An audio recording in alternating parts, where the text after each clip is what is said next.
Switch to Panorama mode in the camera app, and a horizontal graphic pops up letting us know the direction and the progress of the panorama as it's shot. To switch the direction of the panorama, just tap the panorama graphic. I'm going to stick with left to right.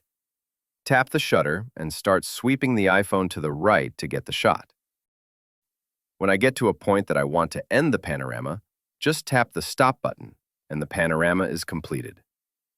Next, let's move to the 4x zoom and do the same left to right sweep.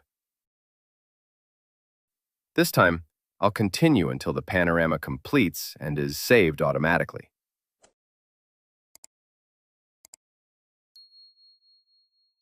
Let's look at how those two panoramas turned out. These can be large files as they are shot in full resolution. The first panorama that was taken at 1x is over 16,000 pixels across. A 48 megapixel still image is typically 8,000 pixels across.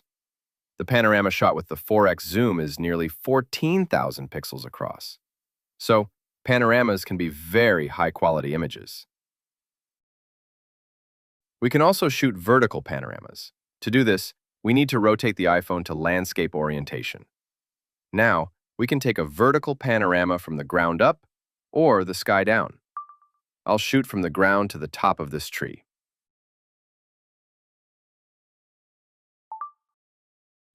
Shooting tall objects like buildings or trees can result in really cool vertical panoramas.